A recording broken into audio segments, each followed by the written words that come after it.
Hi, my name is Damien, and this is my first commentary video. Woo! Wow! Good job, Damien. I really want to talk about Proshippers and Darkshippers, and I want to point some stuff out. I will be mentioning the bad side, like the ones that actually don't care if it's fiction or not, and if it affects reality or not. And I wish this video didn't need to exist, but here we are, and many people already done this before me. So if you spend much time online, especially in art spaces or fandoms, you've probably noticed a certain pattern, the same kind of quote-unquote problematic on purpose behavior. Usually people try to make it come across as irony, aka satire, or shock humor, or people insisting that everyone else is just too sensitive because technically it's just fiction. A lot of this comes from older internet shock culture, places like 4chan, but now it spreads more easily on platforms like, you guessed it, TikTok. I just want to take like a step back and look at why this mindset keeps falling apart if you actually think about it for maybe more than 2 seconds. Let's start with section 1.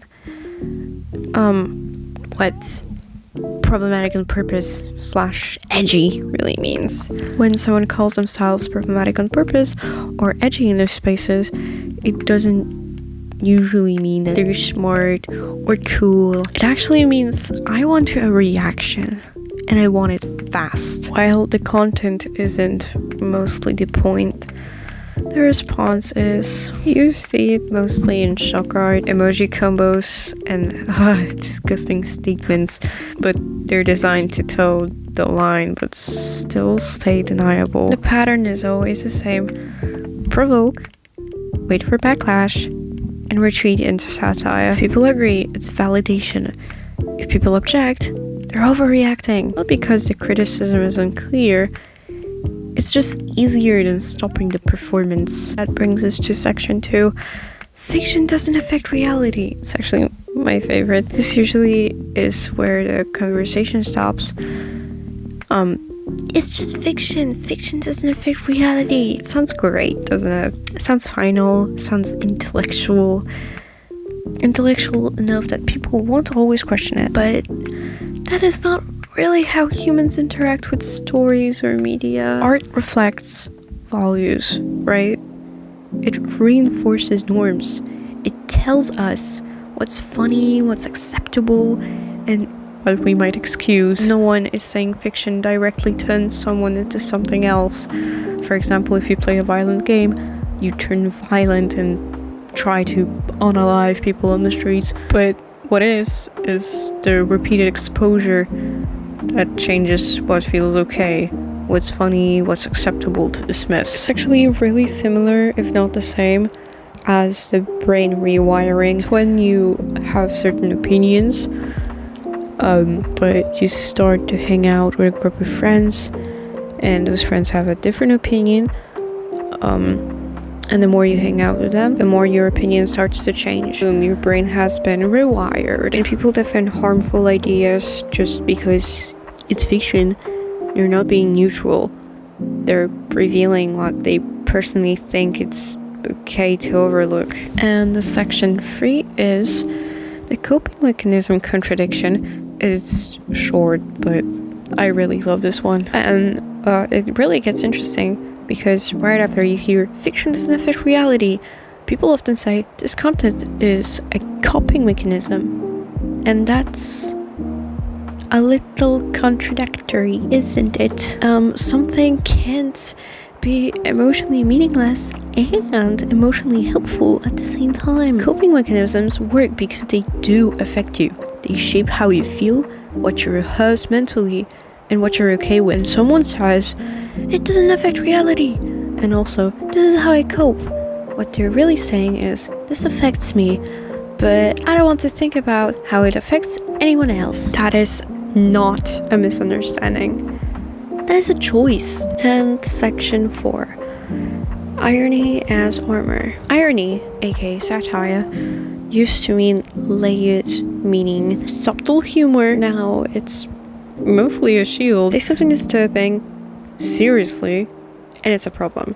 Say it ironically, and suddenly the audience is at fault for caring. If people laugh, it's a win.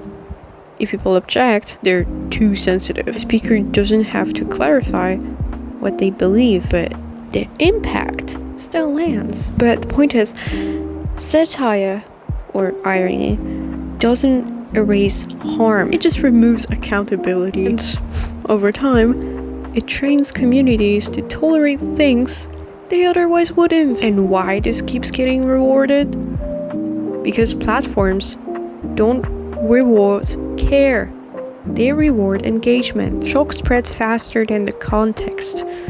Outrage spreads faster than nuance. So the behavior escalates, symbols get coded, language gets direct, intent gets easier to deny. On platforms like YouTube, moderation often looks at individual posts instead of patterns. Sometimes, of course. But harm isn't usually isolated. It's cumulative. Patterns matter more than intent. Isn't subversive. There's this idea that crossing boundaries automatically makes you meaningful. It doesn't. Doing the most shocking thing available isn't rebellious. It's kind of predictable. When some taboos gets recycled over and over, the message becomes clear. It's about attention, not exploration. And if your identity depends on being misunderstood, maybe the problem isn't the audience. Well, the conclusion is, this isn't about panic or purity culture. It's about, I don't know, honestly. Fiction affects reality because people do, communities do, and pretending otherwise doesn't make the impact disappear. Healthier online spaces come from clearer boundaries, better moderation, and refusing to reward shock disguised as depth. Well, just block instead of quote boosting. Report patterns, not just posts. Stop treating irony like it erases responsibility. At some point, it's just fiction. Stops being an argument and starts being an excuse.